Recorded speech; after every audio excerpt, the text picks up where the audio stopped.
ناظرین حضرات، یہ سیکنڈ ورلڈ وار کے بعد انسانی ذہن کو پر لگ گئے. پہلے کچھ نہیں تھا، تین چیزیں تھیں: توپ خانہ تھا، چھاپا خانہ تھا، اور تلواریں تھیں، گھوڑے تھے. ایک دم سے اس میں صورت آئی ہے. تو میں as a teacher when I studied these conditions and this hurricane of the intellectual progress which came after the Second World War, تو میں اس کو انٹلیکچوئل کولیکٹیو شیزوفرینیا کہتا ہوں.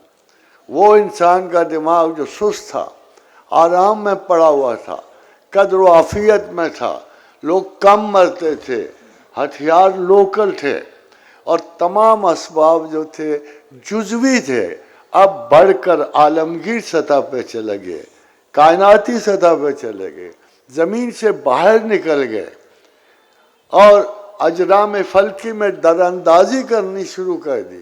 یہ وہ تیزی سے بڑھتا ہوا انسان کا دماغ ہے جس کو صحت مند نہیں کہا جا سکتا. آئی ایم سوری ٹو سے، اس سے اتنی تیزی سے بڑھتے ہوا اگر دماغ آپ کے معاشرے میں بھی ہو، آپ کی سوسائٹی میں بھی ہو، تو ہم اس کو سکیزائڈ برین کہتے ہیں، شیزوفرینیا برین کہتے ہیں. شیزوفرینیا اس بیماری کی قسم ہے جس میں اچانک جسم سے خواہشات کی وجہ سے، آرزوؤں کی وجہ سے دماغ تیز تر ہو جاتا ہے اور پھر قابو میں نہیں آتا.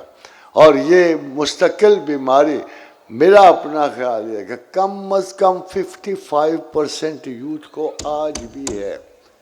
ہمارے ہاں ہے، باہر ہے. اس کی ایک تازہ قسم، اس تیزی دماغ کی ایک تازہ قسم آٹزم میں بھی ابھر رہا ہے. جب وہ اتنا زیادہ میڈیا کو توجہ دیں گے اور تمام خارجی رائے جو ہے ان کے کانوں میں پڑے گی اور تمام انٹرنل ثبات اور گفتگو کا تغیر ان کے ذہن میں نہیں آئے گا، تو ہمارے بیشتر بچے آرٹسٹک پیدا ہونے شروع ہو جائیں گے. Because they do not pay any attention to the advice of the parents. They don't pay any attention to advice which religious people give. ان کے سامنے ایک سکرین ہوتی ہے، چاہے موبائل کی ہو، چاہے وہ ٹی وی کی ہو، ساری انفارمیشن وہاں سے آ رہی ہوتی ہے. اور جب بچے وہ دیکھ رہے ہوتے ہیں، ان کا دماغ باقی انفارمیشن سے بالکل بند ہوتا ہے. This is the main cause of autism in the whole world.